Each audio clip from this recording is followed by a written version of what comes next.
Rare Disease and Medical Challenges podcast. The mission of our podcast is to support you, our listeners, and to create community as you confront the toughest challenges in life.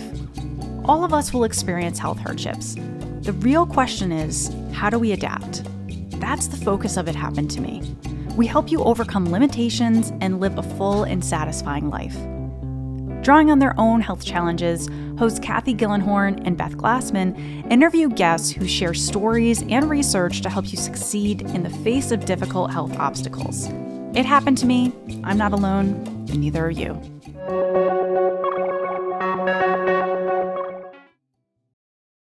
I'm Kathy, and I'd like to welcome Dr. Sarah Gladstone to It Happened to Me. Today, we're going to talk about Wolfram Syndrome, a rare recessive genetic condition. Wolfram is difficult to diagnose, but symptoms include diabetes, optic atrophy, vision loss, deafness, loss of taste and smell, and urinary and bladder dysfunction. I was recently diagnosed with a variant of this neurodegenerative syndrome myself. Over to you, Beth. Thank you, Kathy, and welcome, Dr. Gladstone. Let's discuss this rare disease from your perspective as a pediatrician and the parent of a child with Wolfram syndrome. We'll explore your decision to take a sabbatical from work in order to be a full-time mom, to establish Unravel Wolfram Syndrome Fund at Washington University in St. Louis, to set up the Global Registry at the Snow Foundation, and to serve as a parent advisory board member at the Snow Foundation. My goodness, you are busy, Dr. Gladstone. Let's start with the basics, Dr. Gladstone. Would you describe Wolfram syndrome? That's a great question, and it ends up being a broader question than it was thought to be a number of years ago. So the classic form of Wolfram syndrome typically has its onset around age 6 or so, when children are diagnosed with what appears to be type 1 diabetes. And then that classic form of Wolfram syndrome, the type 1 diabetes progresses, and ultimately children are found to have some vision difficulties. And optic nerve atrophy is ultimately diagnosed. In the classic form, people typically are losing their vision by age 18, and during that time, there can be any number of other symptoms, including bowel and bladder dysfunction, autonomic nervous system dysfunction, difficulty with smell, taste, and other neurodegenerative symptoms, difficulty swallowing, things like that. So this is the classic form. What was figured out maybe 5 or 6 years ago was that there is a spectrum of Wolfram syndrome. And I know when my daughter was diagnosed, it was just a thought that there might be more to this than originally was thought, that this was a broader spectrum of disease. And indeed, it looks like there are some mutations that cause milder disease with a later onset of symptoms, or a different variation on the theme as far as symptoms are concerned. So some people who are only diagnosed with diabetes, some people may only be diagnosed with optic nerve atrophy, and so on. So it sounds like this is a difficult syndrome to diagnose. And I wonder, doctor, in medical school, are you taught genetics? So back in my day, when I was in medical school about 26 years ago, there wasn't much to genetics at that time. I think if there had been more, I would have really enjoyed it. We learned the very basics, but there just wasn't much going on in that field that we could use as medical students. There was a lot brewing, but it's nothing close to what it is nowadays. The idea of sequencing the entire human genome was just amazing to us. So we weren't taught a lot about it then. And it's funny you asked that, because when my daughter was diagnosed, I realized I had to go back and do what I would call a forced march fellowship in some sense, my home fellowship in genetics, to try to figure out what in the world was going on. Well, I can imagine that's true. And I wonder, do they teach rare diseases in medical school? We had, where I went to medical school, they actually focused a lot on listening to patients and thinking about what might be going on that's not common. And then where I did my residency, I would say it was where we saw many, what we would call zebras instead of horses. So rare diseases, unusual presentations of disease. So I got taught to look for the unlikely, maybe to a fault at times. And I was always suspicious there might be something rare going on with somebody when it was really straightforward. But in some ways that really helped me, as we'll find out later, I'm sure. But we learned in residency more about rare disease by taking care of children who had rare diseases. So there were some that I learned about. I will say that I don't know that I ever learned about Wolfram syndrome. I was going to ask you that exact question. Had you ever heard of Wolfram's before your daughter's diagnosis? We found ourselves on the phone with the specialists who made the diagnosis through genetic testing, looking up what is Wolfram syndrome on the internet. As we're on the phone, my husband and I were on the phone, and then we had the other phone looking up, what in the world? And so we got this classic description, which at first was really shocking to us sitting there. And pretty quickly, my husband's a physician as well, and we both sat there thinking, well, clearly there's more to this, because our child was 11 at the time and did not have full-blown diabetes, really wasn't technically diabetic in any sense other than very mild blood sugar elevation. She was asymptomatic at the time she was diagnosed.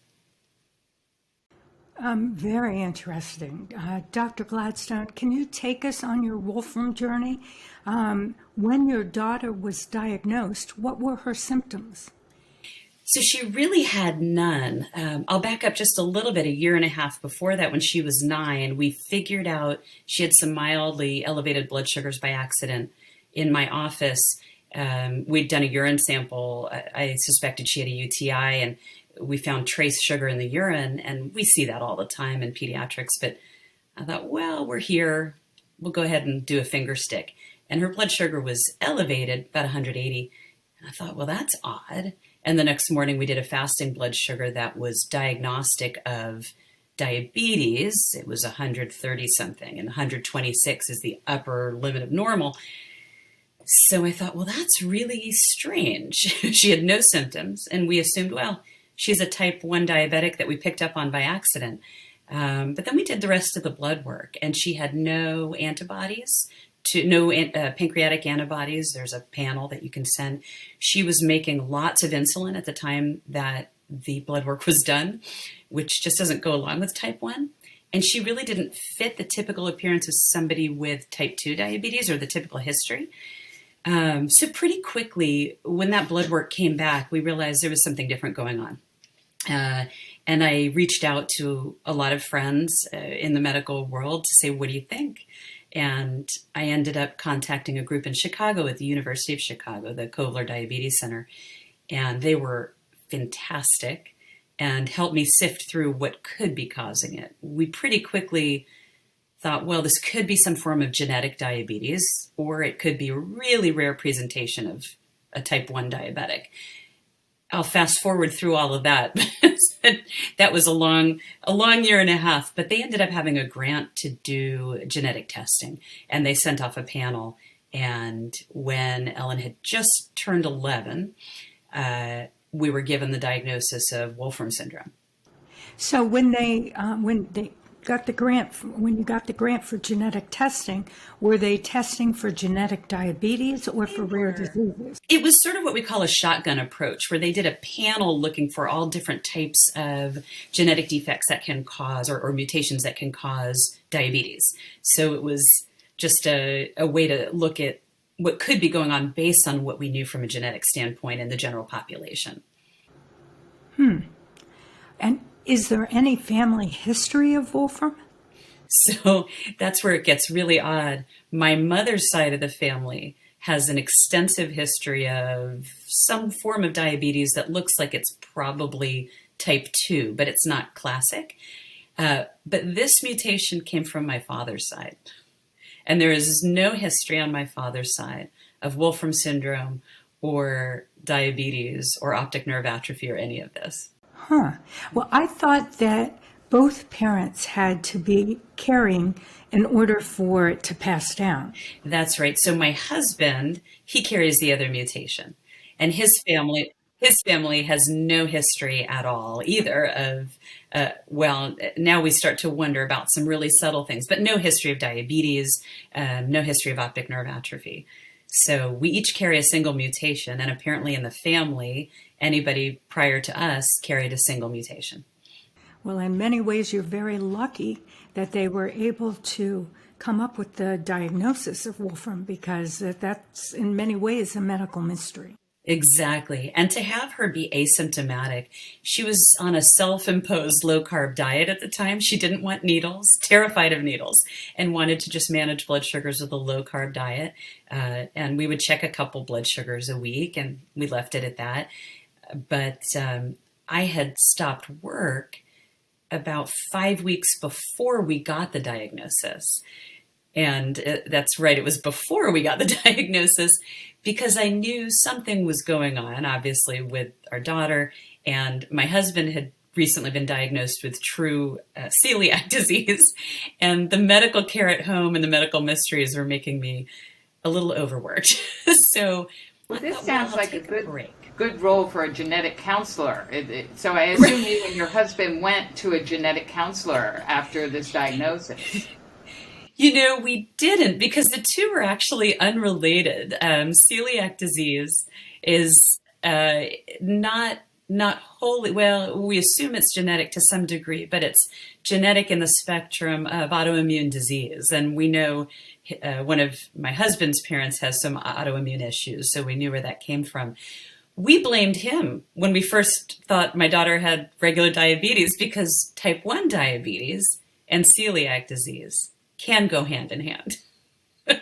So we put it all on his shoulders.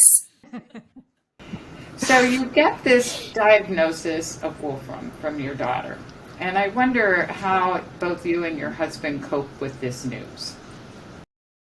That is a great question. So we were walking in to have dinner with the entire family at that moment, and extended family at my in-laws' house. So in that moment, we said to each other in the car, we're not going to talk about this right now. We didn't know what to do with the information. And it certainly wasn't information that we could discuss with our child, because we didn't know what it meant. But we knew something wasn't classic. So we went in and had dinner, and my mother-in-law could tell something was wrong. And we said, we'll talk about it later. And that night we were packing to go to my sister's wedding the next day in Boston. And we were packing, and I was pretty distressed. And my husband put his hands on my shoulders and said, we've been through worse. She's fine today.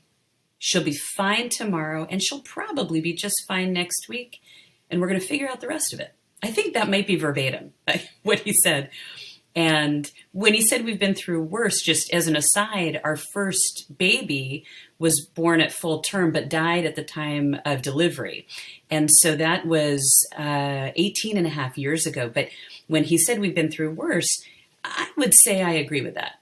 We had been through worse. And he just said, you know, we have time to figure this out and to understand it.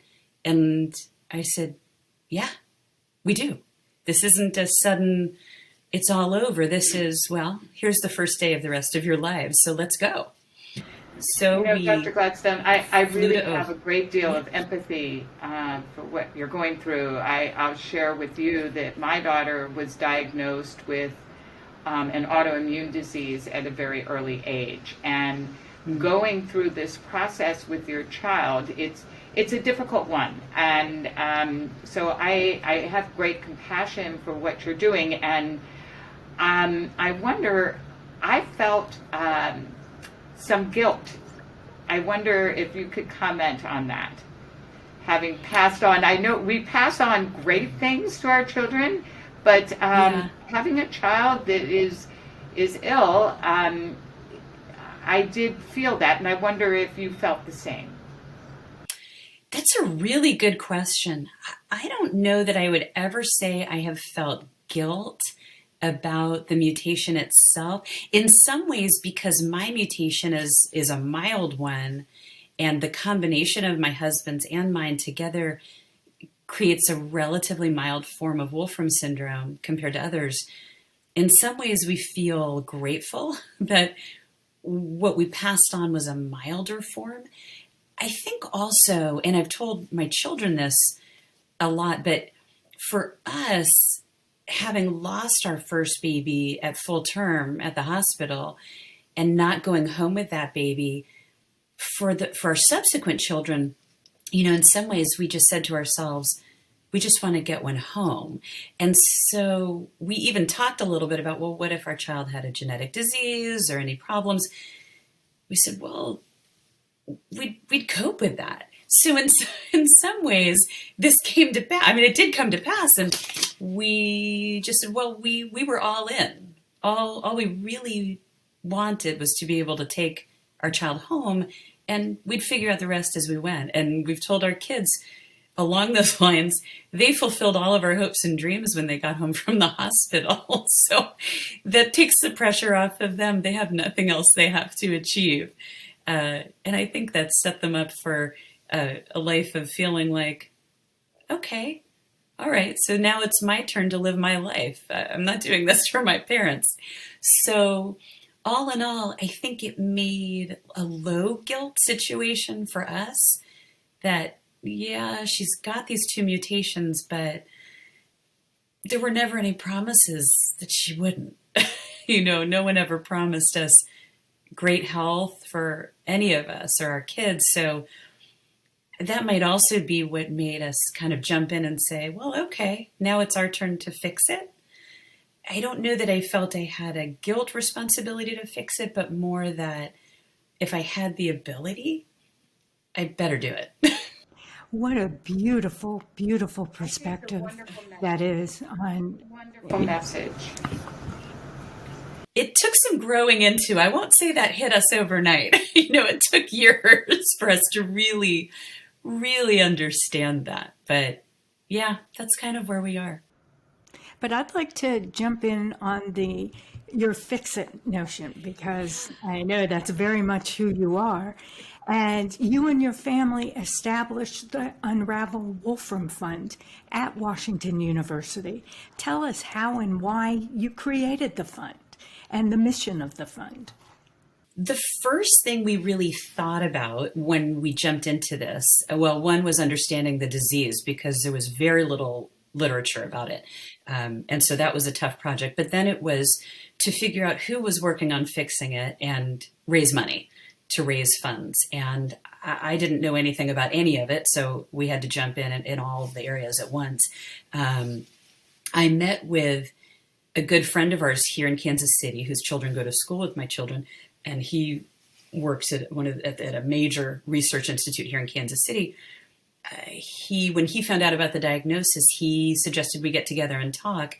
And he has a remarkable background in research and the research world. And we came to the conclusion that not only did we need to raise money, but we really needed to work on organizing or helping to organize the research community and the clinical community to pull people together. In the rare disease world, everything is so spread out and very few people have the disease. And it's imperative, it is a must that everybody be on board together. And one thing he told me was, no one person can be the center of the wheel, but you have to be at the center of the wheel together and then reach out to the hub. So in some ways, several of us can be in the center, or many of us can be in the center and on the outside of the hub at the same time. But it takes a group in the center to organize for fundraising, for research collaboration, for clinician recognition of the disease, for registering patients. And I ended up reaching out to several parents and saying, let's go. And it just happened that one was a lawyer and one was a molecular biologist, and one already ran the big Wolfram Syndrome Foundation in the United States. So at that point, we all got on board. together. It's That's the way it works. Yeah, it I is. know you also, though, work to organize and establish and create the Global Patient Registry at the Snow Foundation for Wolfram Research. And I'd love to hear what role the Global Registry plays in this whole picture. And for that, I have to give the majority of the credit to Stephanie Snow-Gebel, who runs the Snow Foundation. That was her initial idea. She's been in this a lot longer than I have. Her daughter's older and was diagnosed younger than ours. And she'd really wanted to start a global registry. And I had talked about it with our friend here in Kansas City, who said, that's a really important thing to do, because then you have a list of patients who are ready for a trial. You have natural history data about the disease, and you can have that ready to go for a pharmaceutical company or a researcher who needs it. And as a rare disease, it makes you a lot more attractive, for lack of a better word, to pharmaceutical companies or researchers. If they have an idea or a drug and you have the patients, you can cut down the timeline and the expense dramatically to take a treatment to the people. So through the National Organization of Rare Disorders, Stephanie Gebel reached out, and she and I and another Wolfram mom named Pat Gibelisco got together and worked with NORD, National Organization of Rare Disorders, on a platform they have to help people initiate a patient registry for rare disease.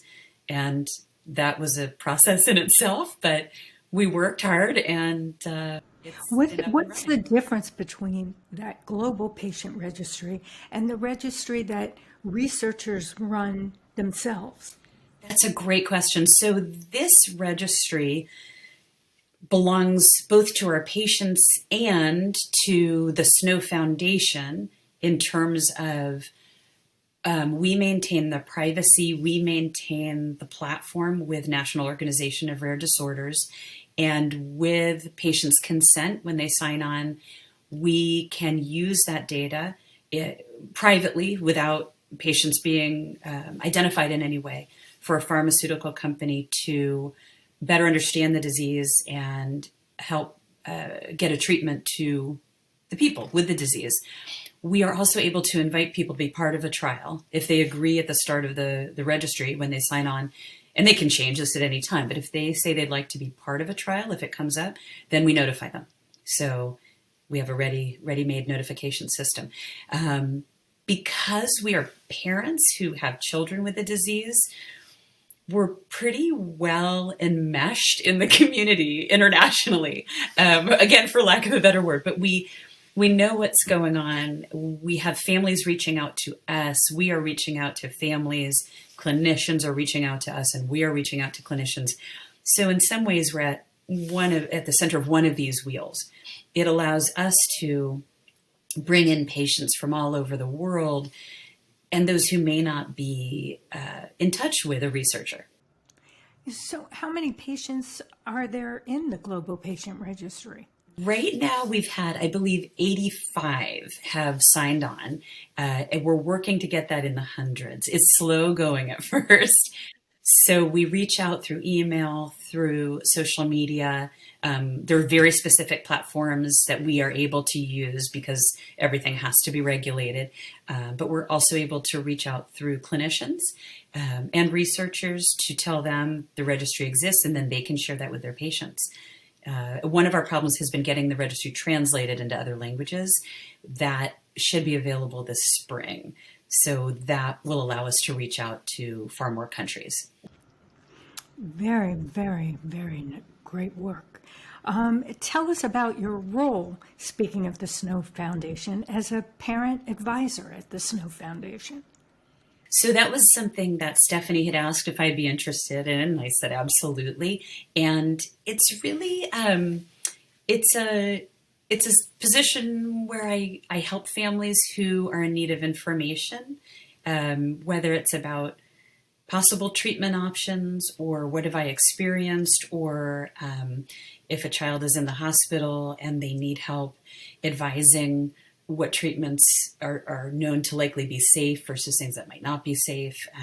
I try not to give too much information in terms of a medical capacity, although I suppose I can do that, but it's mostly based on other patient experience and things we might need to think about when initiating treatments based on the way the disease works. And just being a support to other families if they're encountering a difficult time or they need advice. It's kind of whatever people need. Wonderful work you're doing. Wonderful. The association with other parents gives you a greater hope for a cure? It does. It does. I think that there's a hopelessness that people have when they have a rare disease in the family like this because they feel so isolated. And I do think that the more we have reached out, the more enthusiastic and energetic families have gotten about working on these projects, diving into a possible clinical trial or supporting the research. They're not alone.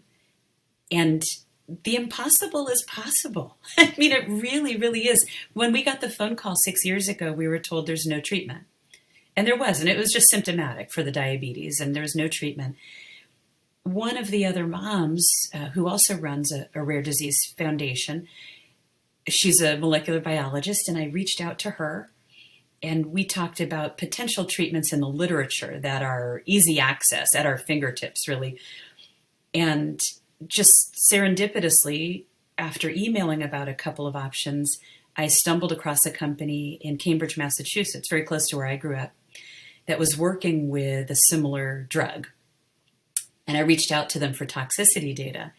They were fascinated by this disease they'd never heard of. And I won't go into all the details, but one thing led to another. And within a couple of days, they had sent out a package of their drug to our Wolfram Syndrome guru, as we call him, Fumi Urano at Washington University in St. Louis.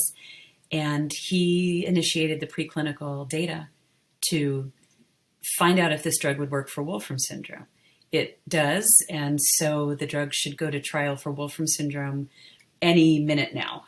Literally over the next few weeks, it should hopefully be in trial. We've been working on this for a little while. So over the course of 5 years. I know, he is real guru.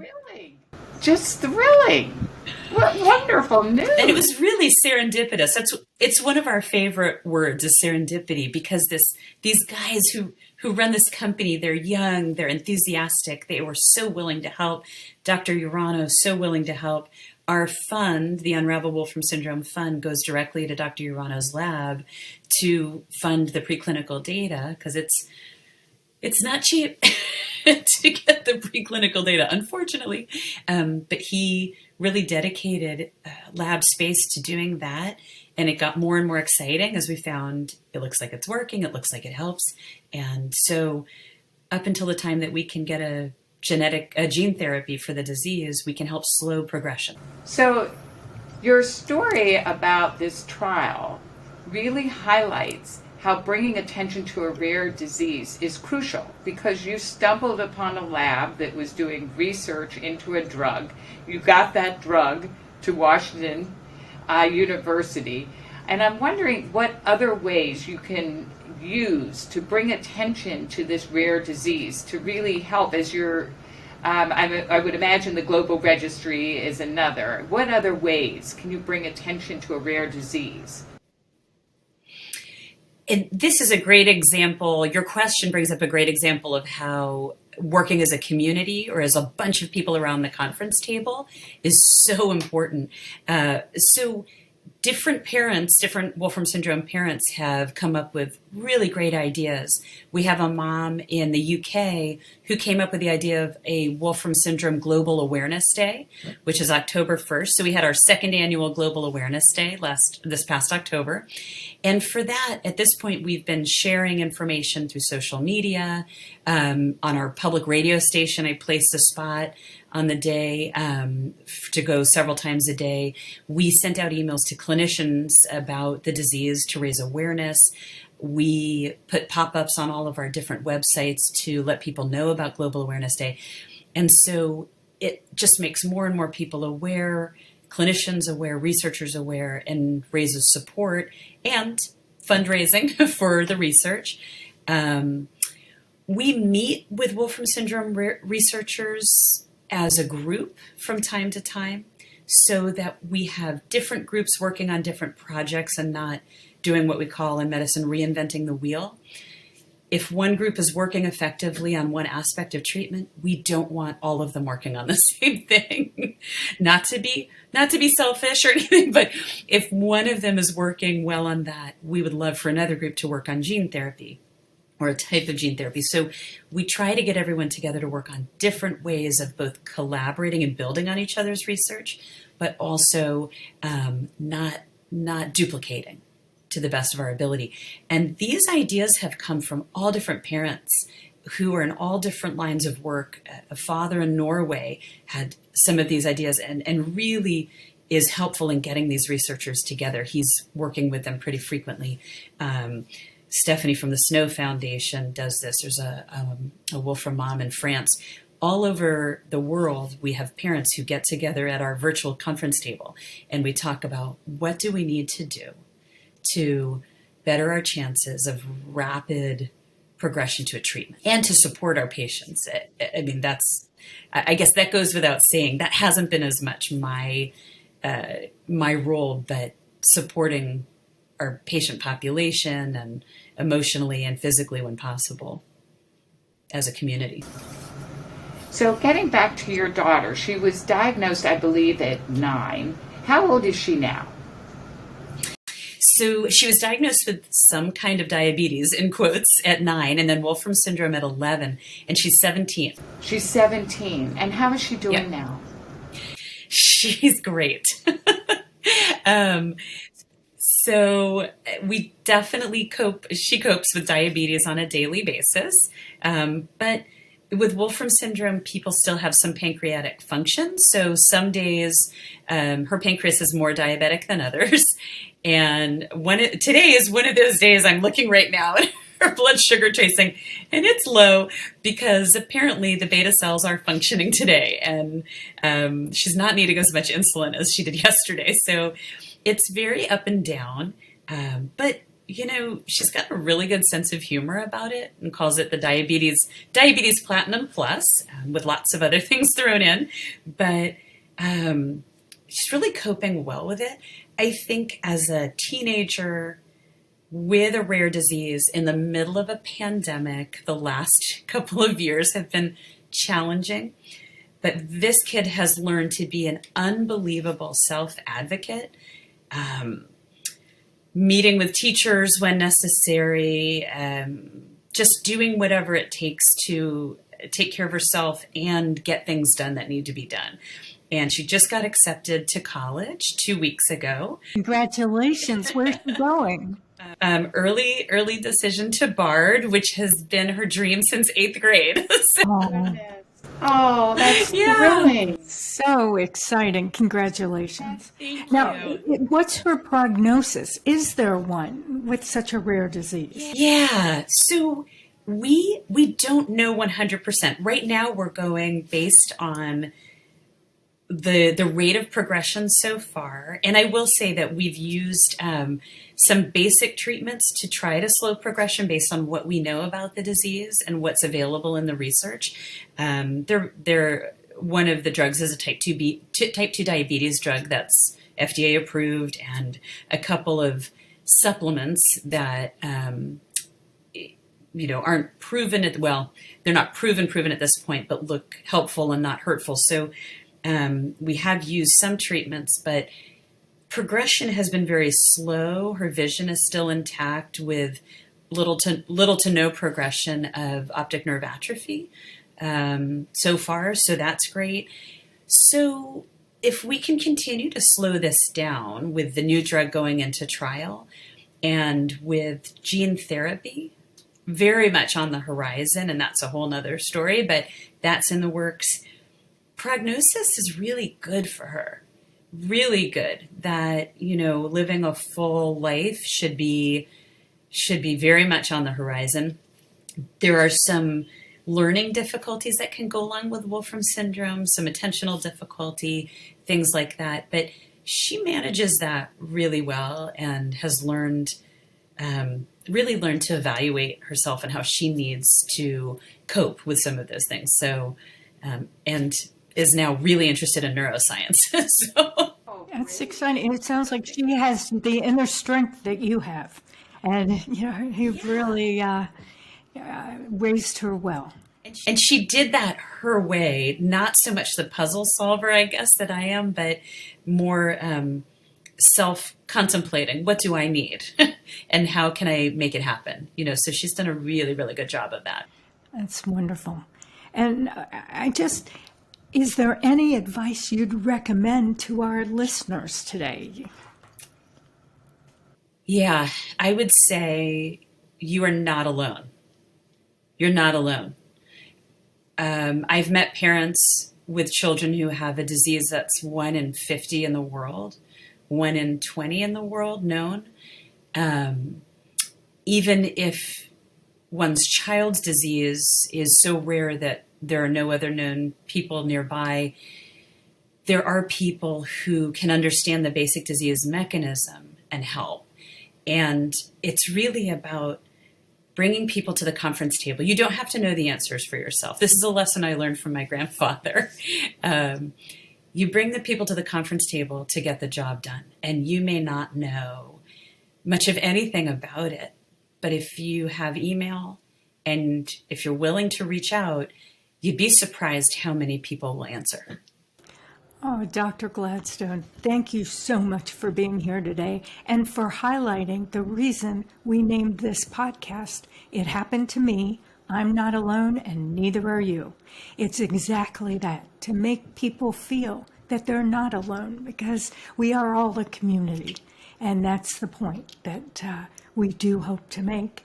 But your story has just brought awareness to this rare disease, and it shows how taking action can really make a difference both for yourself, for your family, and for others. And thank you for who you are, what you do, and for being a guest on It Happened to Me today.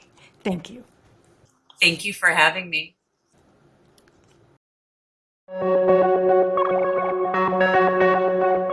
Thank you for listening to this episode of It Happened to Me. We encourage you to learn more at ithappenedtomepod.com. That's ithappenedtomepod.com. Please use the contact form on our website to submit your guest suggestions, comments, questions, ideas, and feedback for the show. You can also email us directly at ithappenedtomepod@gmail.com. Again, that's ithappenedtomepod@gmail.com. We would also really appreciate it if you can leave us a 5-star rating and review on your podcast app, probably Apple or Spotify. This helps others in the rare disease and medical challenges community find us. It Happened to Me is created and hosted by Kathy Gillenhorn and Beth Glassman. Steve Holzenbach is our media engineer and co-producer. Myself, Keir Deneen from DNA Today, is our marketing lead and co-producer. Ashlyn Anokian is our graphic designer. And remember, it happened to me. I'm not alone, and neither are you.